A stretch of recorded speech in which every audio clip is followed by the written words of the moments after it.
El Señor esté con ustedes.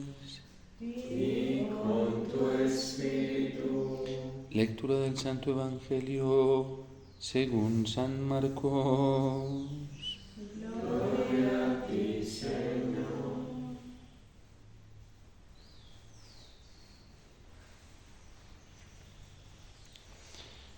En aquel tiempo, al salir Jesús de Jericó en compañía de sus discípulos y de mucha gente, un ciego, llamado Bartimeo, se hallaba sentado al borde del camino pidiendo limosna. Al oír que el que pasaba era Jesús Nazareno, comenzó a gritar: Jesús, Hijo de David, ten compasión de mí.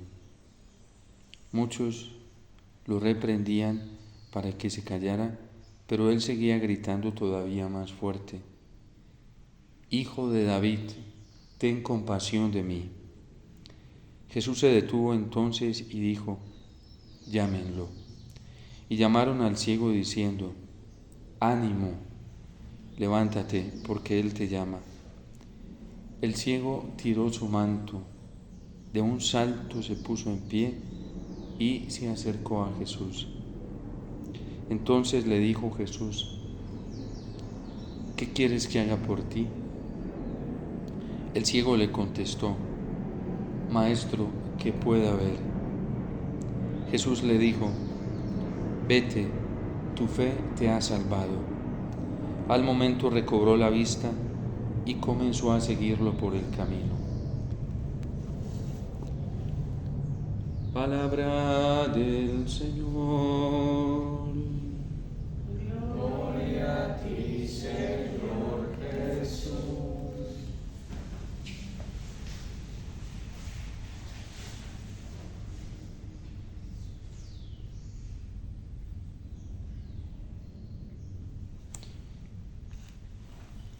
Jesús iba por el camino en compañía de sus discípulos y de mucha gente.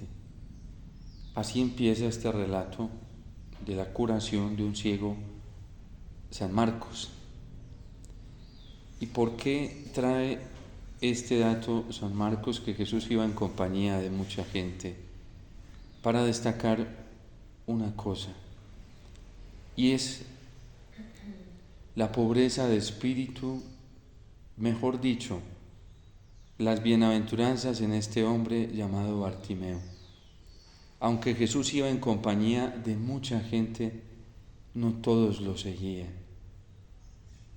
Aunque Jesús iba en compañía de mucha gente, no todos estaban reconociendo en Cristo lo que verdaderamente era. De hecho, San Pedro va a decir hoy que Él es la piedra que rechazaron los hombres y que también rechazaron los constructores.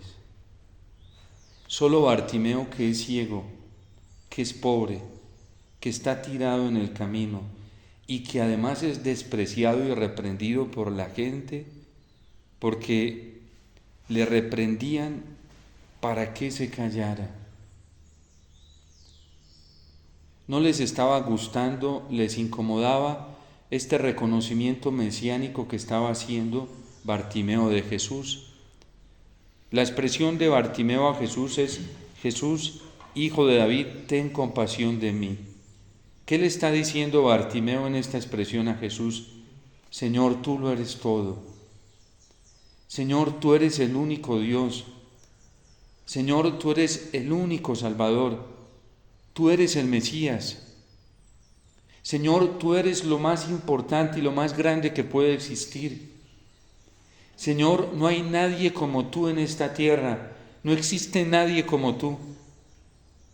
Bartimeo está lanzando una expresión que brota de un corazón lleno de fe, que ha reconocido lo que todavía ni siquiera sus discípulos han podido reconocer en el Señor. Y es cierto que los evangelistas presentan a algunos de los enfermos dando un reconocimiento de fe al que ni siquiera todavía han podido llegar muchos de sus apóstoles. Porque la gente le reprendía y era tan grande la certeza de que Bartimeo tenía en el corazón de quién era Jesús, que no le importaba seguir gritando y aguantarse los desprecios, los reproches, aguantarse la reprensión de la gente, pero todos lo acompañaban. Pero era muchísima gente la que acompañaba a Jesús y hasta sus discípulos lo acompañaban, pero muchos reprendían a Bartimeo para que se callara. Pero era tan grande su certeza y su fe que solo él gritaba y le decía: Jesús, Hijo de David, ten compasión de mí. Es obvio para el evangelista y para todo el que se acerca a leer este evangelio con la fe de la Iglesia, que Bartimeo está haciendo un reconocimiento mesiánico y le está diciendo al Señor: tú eres la piedra, tú eres la roca, en ti es que se cimienta la vida, en ti encuentra el sentido toda la vida, en ti encuentra sentido todo lo que haga y lo que realice. Y por eso a ellos les fastidia, porque ellos tienen otro interés mientras van detrás de Jesús. ¿Qué quieren? Quieren milagros.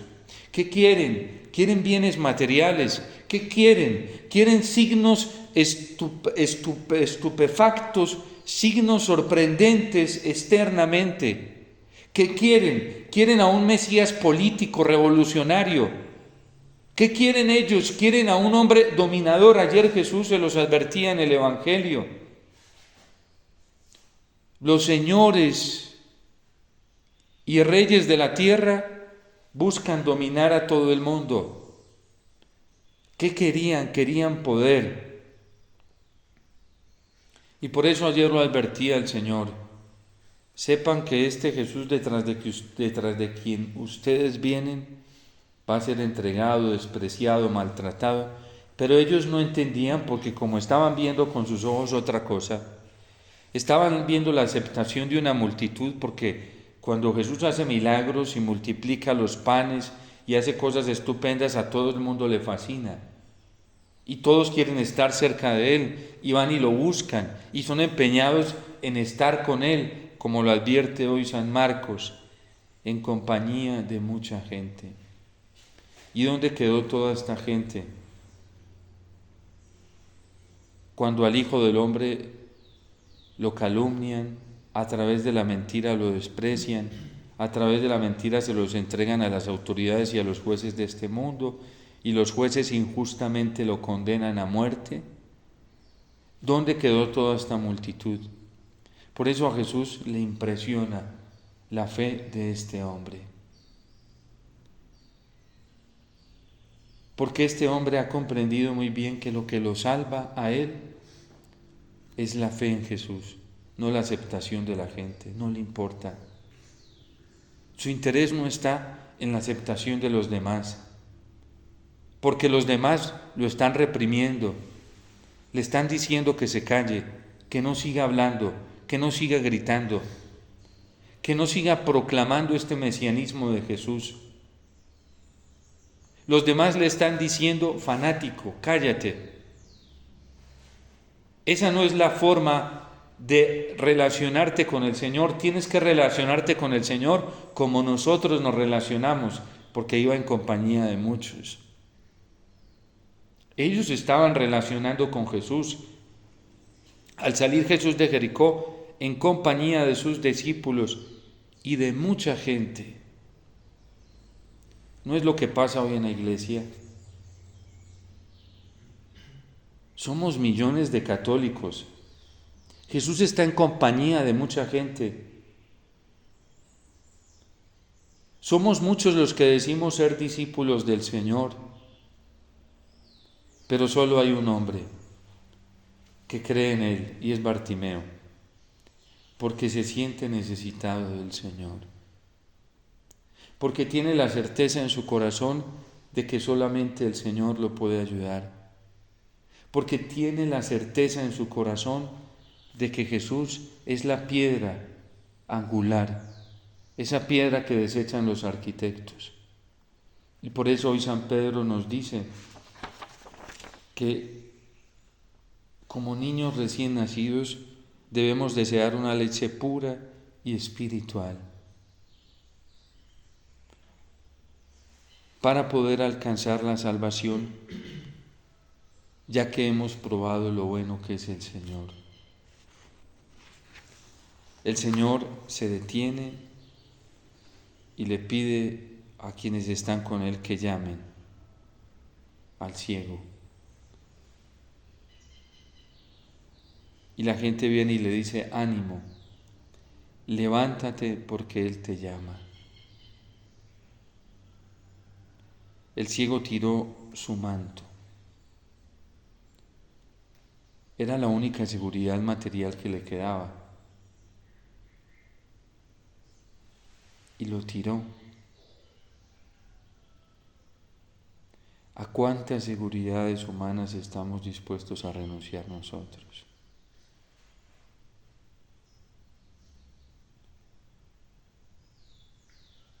¿O todavía estamos dependientes de las seguridades humanas?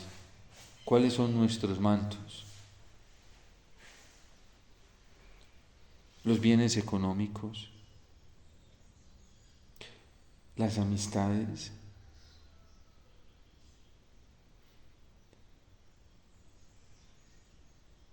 nuestra familia. Porque el Señor dice que quien no pospone padre, madre, hermanos, hijos, hijas, por Él, no es digno de Él.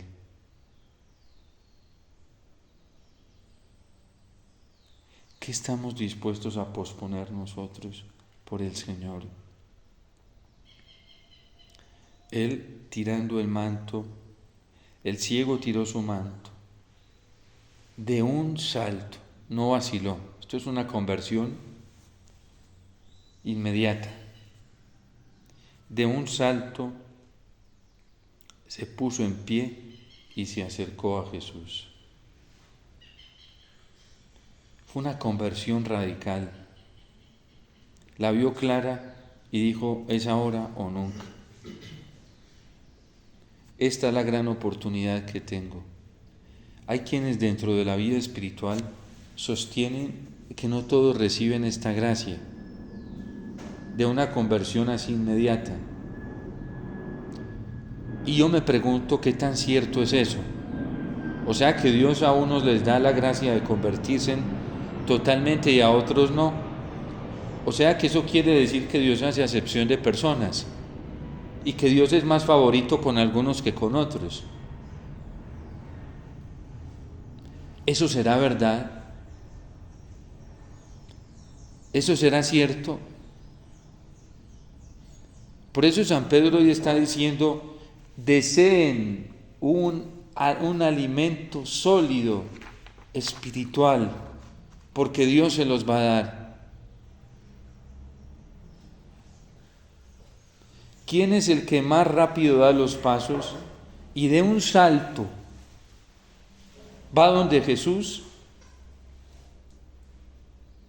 El que verdaderamente lo está deseando a Él y solamente a Él. De un salto se puso en pie y se acercó a Jesús. ¿Qué estamos esperando nosotros para hacer una opción radical por el Señor? Bartimeo dio un salto, tiró su manto. La mujer samaritana apenas escuchó que era el Mesías, tiró su cántaro. Dejó el pozo. Eran sus seguridades. ¿Qué estamos dispuestos a arriesgar nosotros por el Señor?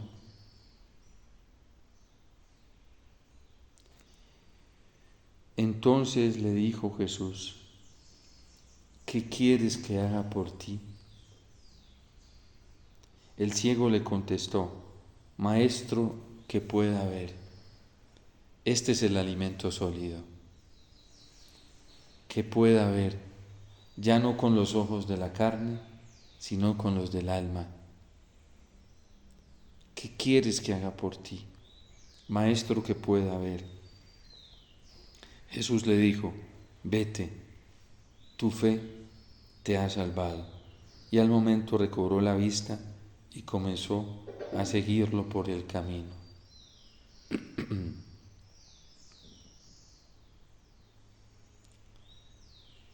Este lo siguió y alcanzó la salvación por seguir a Jesús.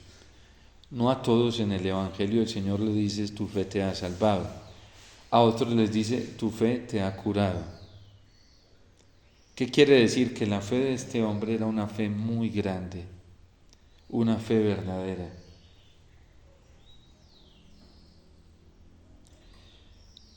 ¿Qué buscamos nosotros cuando nos relacionamos y vamos de camino con el Señor? En los sacramentos, cuando meditamos su palabra, cuando oramos. ¿Qué intereses nos mueven? El Catecismo de la Iglesia Católica, recogiendo de manera sintética los principios de la vida espiritual de estos más de 2000 años de vida cristiana, dice que a veces nos quejamos porque sentimos que nuestra oración no es escuchada. Y a veces nos quejamos porque vamos a la oración y vamos una y otra vez y pedimos una y otra vez y no encontramos el resultado de lo que pedimos. Y entonces se pregunta la Iglesia y dice: ¿por qué será que no recibimos? ¿Será que pedimos bien o pedimos mal? ¿Será que a lo mejor pedimos lo que no conviene? ¿Será que a lo mejor, dice el Catecismo, nosotros seguimos a Dios y lo utilizamos como medio y no como fin? ¿Será que el deseo nuestro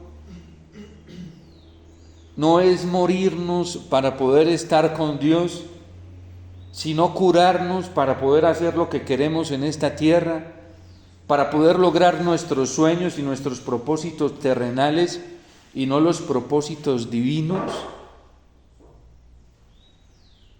¿Será que el deseo y el anhelo nuestro, cuando caminamos con el Señor en esta tierra, es poder lograr puros propósitos terrenales, temporales, y no los propósitos de una vida eterna? ¿Será eso lo que nosotros estamos buscando? Porque eso no es alimento sólido, ni un alimento espiritual. Tenemos que anhelar la vida eterna. Tenemos que anhelar la comunión plena con el Señor. Tenemos que anhelarlo totalmente a Él, por encima de todo. A nosotros nos tiene que mover el corazón el Señor como se lo movió a Bartimeo. Y si nuestra fe tiene esa convicción clara de que vivimos solamente para el Señor en este mundo, nada nos tiene por qué atormentar. Nada nos tiene por qué distraer. Nada nos tiene por qué intimidar, como a Bartimeo, que la gente lo reprendían, muchos lo reprendían para que se callara, pero a él no le importaba, seguía gritando: Hijo de David, ten compasión de mí. Por eso dice San Pedro: vigilen, cuídense, no vayan a caer en la vida de las pasiones bajas.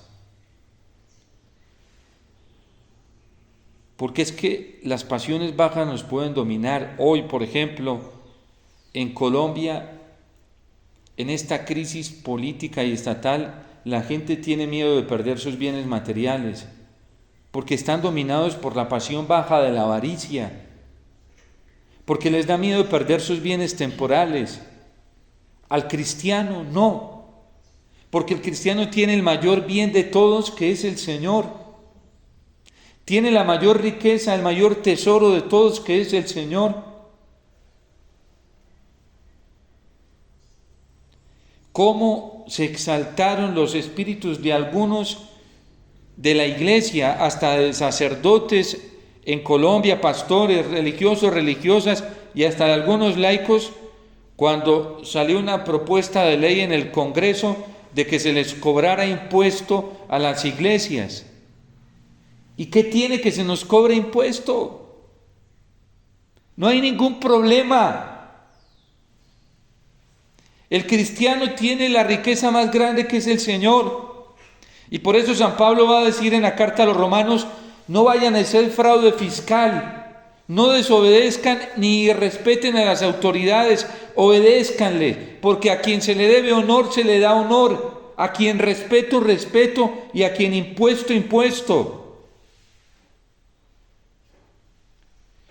Los cristianos no nos podemos dejar dominar por las pasiones bajas y un espíritu de avaricia, un vicio de avaricia que lleva a ser una cantidad de marionetas con fraude fiscal que además va en contra. Bueno, yo siempre confundo el 9º con el 10º mandamiento, pero no codiciar los bienes ajenos, y el 7º, que es no robar, ¿sí?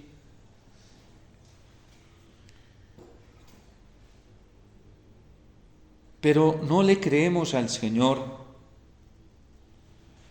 Un mundo que está cada vez más dominado por la lujuria, pasiones bajas, la impureza. Un mundo que está cada vez más dominado por la rebeldía. Y por eso no queremos someternos a ninguna autoridad. Y por eso muchos católicos hoy ya se han inventado un Dios a su manera, un Dios que puedan manipular, que puedan controlar, que puedan manejar como quieren. Un Dios misericordioso que no solamente tolera el pecado, sino que lo acepta y lo hace parte de la vida. Eso es un Dios pagano. Ese no es el Dios que nos transmitió nuestro Señor Jesucristo. Y eso está pasando en la iglesia. Eso está pasando. Es terrible cómo muchos confesionarios hoy se han convertido en una aceptación de paganismo y de pasiones bajas. Padre, es que caí en la masturbación. No te preocupes, que el Señor entiende. Eso no es tan grave. Padre, es que estoy viendo pornografía. Eso no es tan delicado, no te preocupes. Padre, llega un joven y le dice: Padre, es que estoy enamorado de otro hombre y me fui a vivir con él. No importa, si se quieren y se aman, no hay ningún problema. Una jovencita llega y dice: Padre, es que conocí mi pareja. ¿Y cuál es tu pareja? Porque así es la moda hoy. Padre, es que tengo problemas con mi pareja. Bueno, ¿y quién es tu pareja? Entonces dice la niña: Padre, mi pareja es otra muchachita. No, eso no es tu pareja, ¿sí? Pero ¿hasta dónde hemos llegado que hoy en la iglesia no solamente se tolera, sino que se acepta? Y el magisterio de la iglesia es bien claro en decir que la homosexualidad es un desorden. Es un desorden de la naturaleza.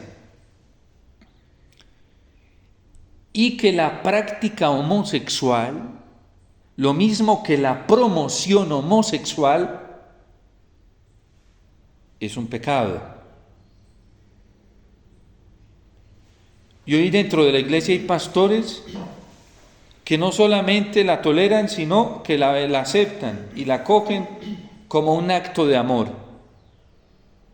¿Hasta dónde ha llegado la degradación y la perversión, la ceguera espiritual que Bartimeo en realidad no tenía, porque se dio cuenta que Jesús era el Mesías? Miren, la perversión, el nivel de ceguera está tan alto hoy que es doloroso decirlo, pero cómo se han pervertido los principios morales y de la ley natural por no reconocer al Señor como Mesías. Que un sacerdote le aconseje a una persona que de dos males escoja el menos peor, que elija el menos peor, eso manifiesta el nivel de perversidad moral al que hemos llegado en la iglesia. Porque a nosotros los sacerdotes, como a los apóstoles, el Señor nos mandó a predicar un mensaje, y es el de la conversión, no al mal, a Cristo, que es el bien supremo. Pero que haya sacerdotes dentro de la iglesia que se atrevan a decir, bueno, no llamemos males, llamemos cuál es el bien mejor. Llamar un bien mejor a un mal, pues Isaías ya lo había advertido. Llaman al mal bien y al bien mal. Y si hay otro sacerdote que llame a la conversión, dice, ese está condenando. Pero es que le está ofreciendo la salvación, el camino de la conversión, entonces para muchos eso es una condena. Y en el camino de la conversión está el camino de la vida. Porque Dios es misericordioso con el que se reconoce pecador, se arrepiente y tiene el propósito de enmendar su vida y no volverlo a ofender. Pero estos pelean contra su propia conciencia y terminan afectados psíquicamente, muy mal. Porque es que uno se pone a pelear con la verdad y le termina yendo muy mal. Que en Colombia, después de lo que pasó en elecciones presidenciales, esa falta tan grave al Señor, y a lo mejor por eso, a lo mejor por eso está el país como está, por culpa de quienes no hemos sido fieles al Señor. Menos mal Israel era muy humilde y decía, Señor, hemos fallado y hemos cometido iniquidad. Que católicos hubieran promovido el matrimonio igualitario en unas elecciones presidenciales como un mal menor, no lo llamemos mal menor, llamémoslo un bien posible. Eso sí es más perverso todavía. Perverso. Porque es que con tal de que no se nos meta Petro, votemos por el que propone menos que él, sí. Pues propone matrimonio igualitario entre 2 hombres y 2 mujeres, la adopción para los mismos, propone el aborto, eso sí, en un grado inferior, y la legalización de la droga. Pasiones bajas. Pero ¿saben qué es lo más grave de todo? Que haya gente, católicos todavía empecinados en ese error. Eso sí es gravísimo, porque ya es gente obstinada que tienen degradada la conciencia en un nivel muy alto. Y por eso la necesidad de Bartimeo, Señor, que vea, pero no como yo quiero ver, sino como tú ves, Señor. Y tanto tenemos que implorar la misericordia del Señor como Bartimeo, hijo de David, ten compasión de mí, para que no nos dejemos embaucar. Porque dentro de la iglesia hay jerarcas así, que no solamente toleran el mal, sino que lo promueven.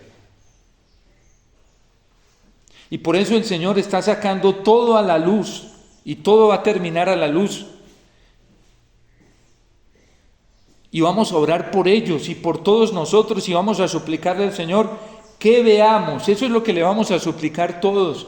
Señor, que veamos verdaderamente, no como la gente engañada nos quiere hacer que veamos, sino como el Señor ve desde su amor infinito, desde la limpieza de su corazón, desde la pureza de su corazón. Porque, como dice el Salmo, el Señor es bueno, porque su misericordia es eterna y porque su fidelidad nunca se acaba.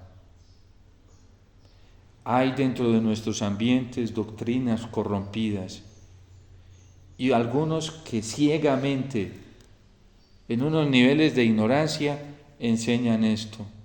y hay que pedir mucha misericordia al Señor. Le decía la Virgen en Fátima a los pastorcitos, hay que rezar por la conversión de los pobres pecadores, porque muchos, por falta de oración y penitencia, se están yendo al infierno. No lo digo yo, lo dijo la Virgen en Fátima. No es un invento mío, lo dice la Iglesia. El infierno es una realidad y quien muere rechazando la misericordia de Dios como un camino de arrepentimiento y de enmienda, se puede condenar. Lo enseña la Iglesia en su magisterio. La Veritatis Splendor lo dijo claramente, pero lastimosamente hay sacerdotes, hay teólogos, hay obispos que ya enseñan cosas muy dañadas. Benedicto XVI lo denunció varias ocasiones, cómo se han ido pervirtiendo los principios por una interpretación incorrecta de la Sagrada Escritura, no bajo la luz del magisterio, sino bajo los teólogos. Y hay sacerdotes que les gusta más lo que dicen los teólogos que lo que dice el catecismo. Hay obispos y sacerdotes que les encanta más lo que digan teólogos sofisticados que lo que diga el catecismo, y nosotros no podemos caer en esa misma corriente de ceguera. Señor, que vea, y el Señor nos muestra el magisterio de la Iglesia para que veamos. Hay que volver a las encíclicas de los papas, y no podemos quedarnos tranquilos dejando que el mundo sea el que nos eduque. Y por eso dice San Pedro, cuídense de todo eso, porque ustedes son estirpe elegida.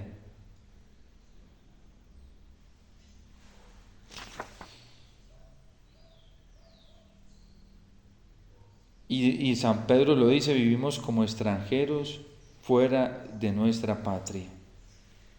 No recomiendo que se alejen de las pasiones bajas que hacen la guerra al espíritu. No nos dejemos contagiar por esa impureza doctrinal que tantos predican y enseñan. Y ustedes, padres, cuiden a sus hijos, cuídenlos, porque si no, el mundo se los educa a su manera. La gente que ya tiene dañado el corazón se los educa a su manera. Y ustedes, papás, no pueden permitir eso. No dejen que sea el mundo quien les eduque los hijos. Oren, supliquen, para que sea el Señor quien les permita ver a ustedes primeros padres y después ustedes le transmitan esta belleza de la fe a sus hijos, para que el mundo no termine controlando y dominando. Miren, oremos mucho los unos por los otros, que veamos, Señor, que veamos, porque muchos se han pervertido hoy con doctrinas llamativas y extrañas y están pervirtiendo a la gente y la están dañando.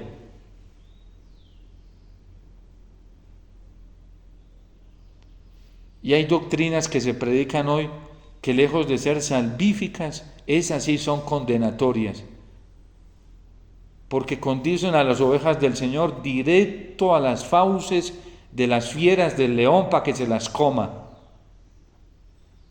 Decirle a alguien, no importa, sigue en el pecado, es entregárselas a las fauces de las fieras del león para que se la coma.